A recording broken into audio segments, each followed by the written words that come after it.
Praise God. Hallelujah. Kumusta po ang lahat? Amen. Kaya pa ba? Buhay? Amen. Of course. Sinabi ko po kagabi, yung po mga problema, mga bigat, mga hindi po natin maunawaan sa buhay, nagawa po ng tiyanto, ay hindi po yan natatapos. Habang tayo nakasunod sa Diyos, sisikapin at sisikapin ni Satanas na tayo po ay bumagsak. Papagurin at papagurin tayo sa Satanas sa mga usapin ng buhay, sa pamilya, sa trabaho, sa negosyo. Lahat po ay mapakita ni Satanas dahil gusto na po niya tayong mapagod. At pagod, kung pagod na pagod ka na, yan po gusto ni Satanas na mag-give up ka. Pero kahit napapagod ka at pagod ka na, magpahinga ka na. Amen. Pero huwag kang tumali sa Panginoon. Hindi na kung napapagod ka, nagpapahinga.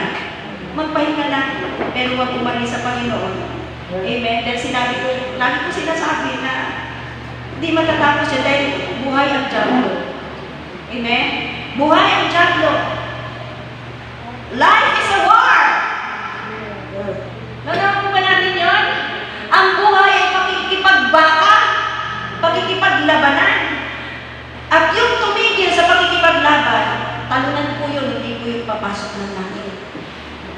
Ang ating pinaglalaban rito ay ating mga kaluluwa. Amen? Bagamat mabigat po ang pasali natin sa loob ng ating tahanan, kasi nga po, alam niyo, sinabi na po ng Panginoon sa Kristo yan sa John chapter 10, sa Matthew chapter 10, na hindi raw po siya nagpunta dito para magdala ng kapayapaan. Amen?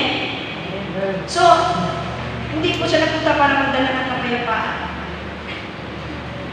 Basahin nga po natin bago po. Actually, makinig po kayong maayos ha, i-treasure nyo po yung sinasabi ko, pero lalo pa po magpapahayag ng Diyos mamaya. Amen? Okay. Ang sabi ko rito, huwag ninyong isipin, pumarito ako upang magdala ng kapayapaan. 34 po, 10:34 ng Matthew. Okay, sa lupa. Hindi ako pumarito, si Jesus po may sabi nito upang magdala ng kapayapaan kundi ng taba. 35. Sapagkat pumarito ako upang paglalabanin ang lalaki at ang kanyang ama. Mga ama, manda kayo. Pag meron kayong mga anak na unbeliever, maglalaban-laban kayo. Okay? Ang anak na babae, ang ina, at ang manugang na babae, hindi na nakasama yung lalaki, at ang kanyang bilang lalaki, babae. Vice versa po yun. Okay? At ang magiging kaaway ng tao ay ang sarili niyang mga kasambahay. Kopya? Amen. Dapat italin po natin sa puso natin yan. Na kapag meron tayo kumakalaban sa ating pananampalataya, kumakalaban sa ating paglilingkod, lumaharap sa ating mga paglilingkod, sa ating pagsunod, perfectly sa Panginoon Diyos sa buhay, alam na po natin, kakalaban talaga sila. At yung paglaban po nila sa atin, wag nawa yun ay magiging tayo na nasa Panginoon. Hindi magiging karapat-dapat sa Diyos.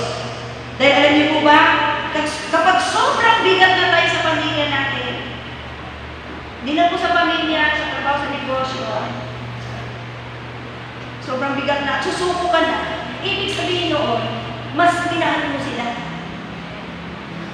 Diretso po natin sa 37. Ang umiibig sa ama o sa ina na higit kaysa akin, sabi ni Jesus, ay hindi karapat-dapat sa akin. At ang umiibig sa anak na lalaki, ako po may mga anak na lalaki, hindi ko po sila anak kung nasan sila ngayon. Hindi ko po yung pinag-iintindi yun. Kasi bakit? Hindi naman po ako may-ari ng kaluluwa eh. Ang iniintindi ko po, yung inatang ng Diyos sa aking panita. Na mga ran. Amen? Hindi ko po pinag-iintindi yung asawa ko, yung mga anak ko, kung sinong di nakikipag-isa sa akin, hindi ko pinag-iintindi yan.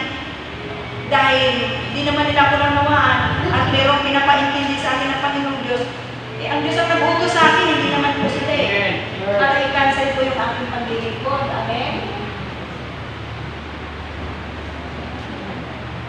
So, praise the Lord. So, mga kapatid ko, na kahit sa ating kalagayan na gano'n, na, amen, di ba alam nyo, naglilingkod tayo sa Panginoon. Pinagbubuti natin ating paglilingkod.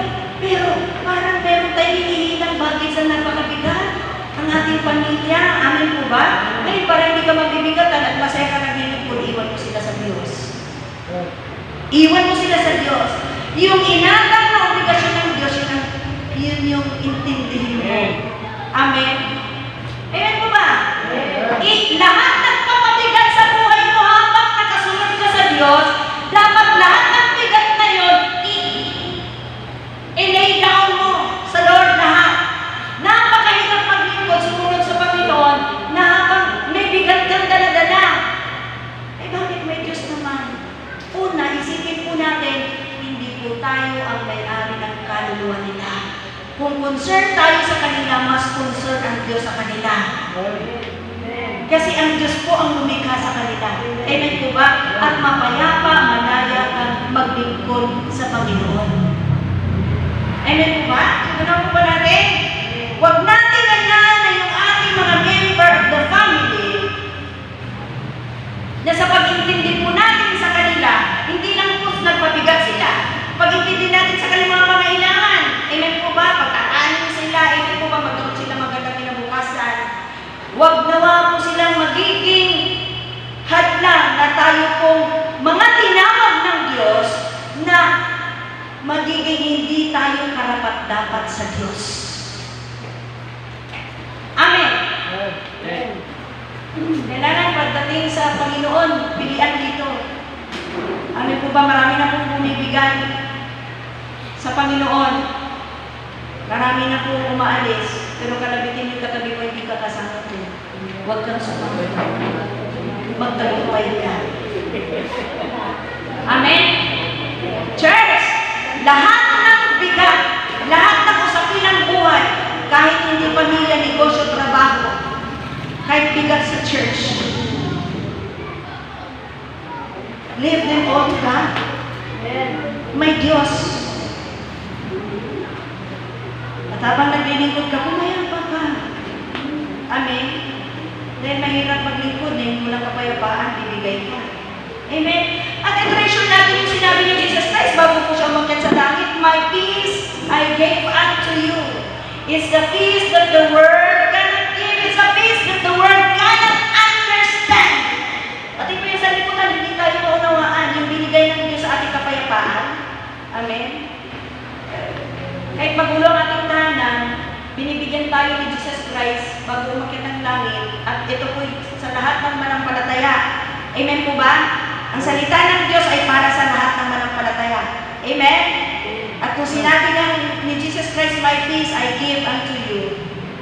Kunin mo, tanggapin mo, lakaran mo, ipabuhay mo, embrace mo.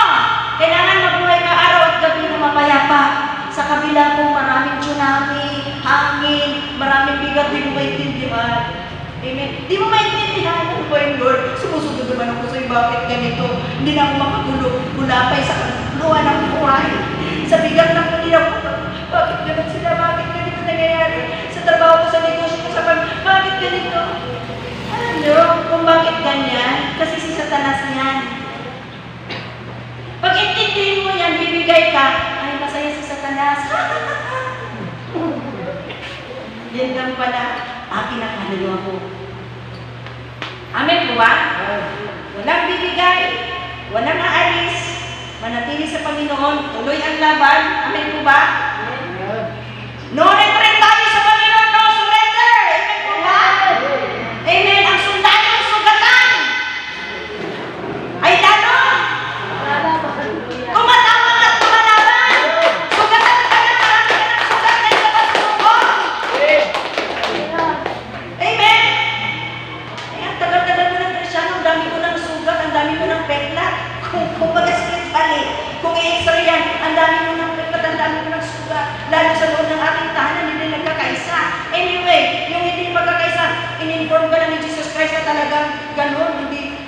nagkakaisa, walang kapayapaan sa lumang tanan. Ang kalaban natin, ang sariling kasambahay.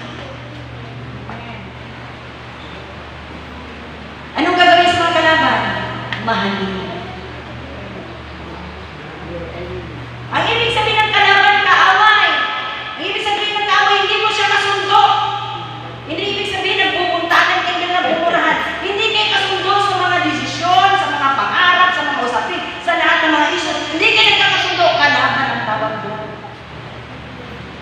Pero ano sabi doon sa Matthew 5:44? Ibigin mo ang iyong kaaway.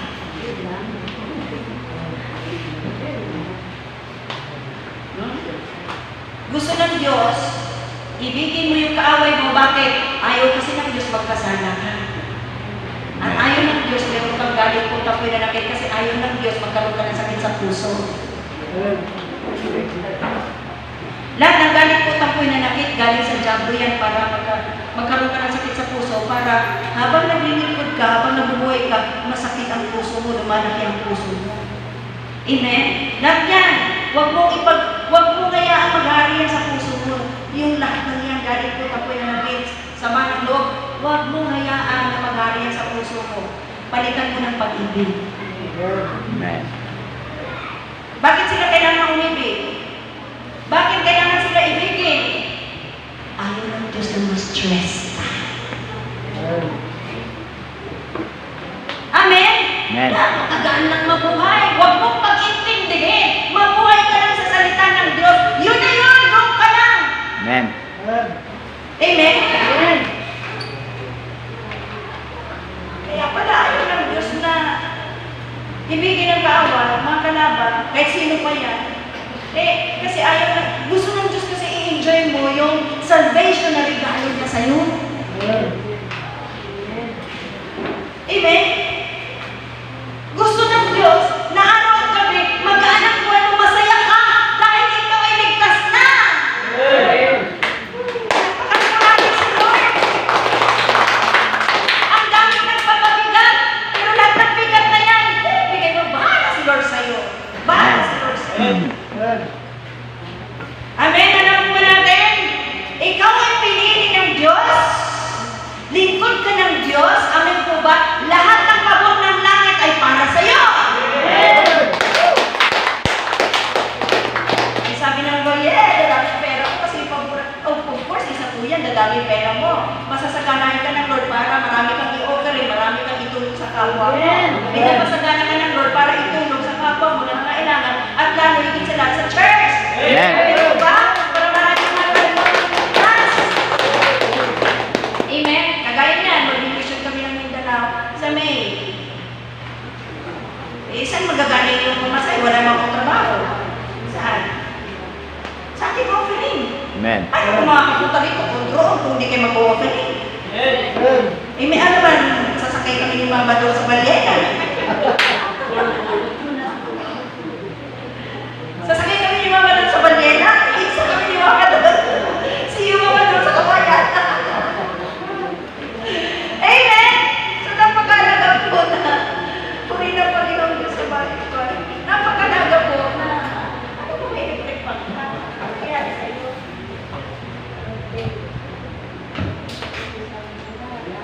Yan pala eh. Okay.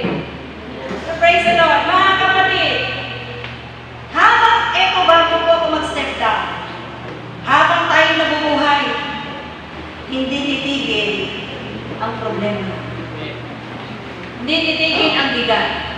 Kaya nga alam niyo ang anniversary mamaya sa Santol, magandang aming tema, magtiis lang.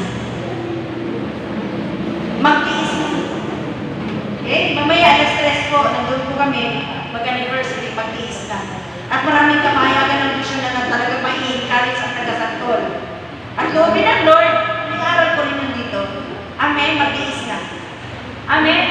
So church, hindi marites, hindi titigil ang problema, ang mga pagsubok, ang kasalanan, ang tukso, lahat ng bigat sa buhay.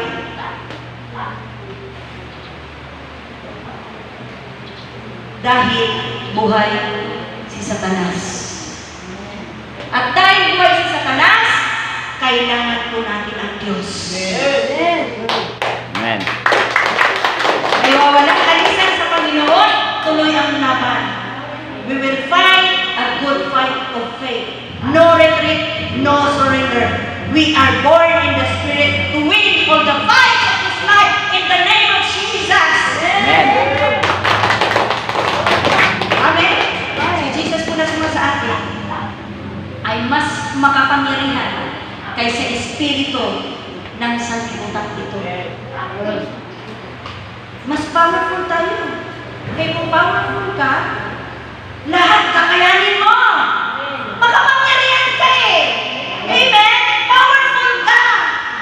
Because the Spirit of God is in you is powerful. Amen. So, ibig sabihin, lahat matatalo mo. Amen. Amen? And powerful Spirit of God ang nasa sa atin at sa atin. Amen? Amen. Kaya, marami ngayon, back to barracks na. Yan, sa labanan. Sabi ng susundalo, suko na tayo, back to barracks na tayo. Hindi, ang sundalo matapang, kahit isang bala na lang, ikakasa niyo yun, mamatay, di man lang ako. Papakainin ka na. Pag-iksi na sundalo ko ba rin? Amen! Praise the Lord! Kaya mga kapatid, kahit mabigat sa loob ng tahanan, sa negosyo, sa trabaho, mo sa kayong buhay, huwag kang susuko sa Diyos. Huwag mong isuko ang kaluluwa mo kay Satanas. Huwag mong ipakuha ang kaluluwa mo kay Satanas. Yan na po ang tanging kayamanan mo. Amen. Ang kaluluwa. Amen. Lahat ng bigat, again, ibigay sa Panginoon. Tuloy ka sa pagsamba, tuloy ka sa paglilingkod, Amen. tuloy ka anong pinapagawa ng Diyos sa iyo. Amen po ba? Amen. Mga kapatid, huwag po nawa na darating ang panahon dahil naramdaman na natin ng mabigat sa loob ng ating tahanan, bumibigay na tayo. Ibig sabihin nun, mas mahal natin ang ating pamilya, ang ating negosyo, ang ating trabaho. Pagkakat hindi po masamang mali ng pamilya, kaya mga pinapakain sila, diba? Pero, ang sabi ko, kailangan mahalin mo ang Diyos ng buong puso, buong isip, buong kaluluwa, buong lakas, higit sa pamilya, higit sa trabaho, higit sa pag-aaral, higit sa negosyo. Ibig sabihin po, ang Diyos ang lagi ang prioridad Amen. ng ating buhay. Palapakan po natin si Lord at tawagin po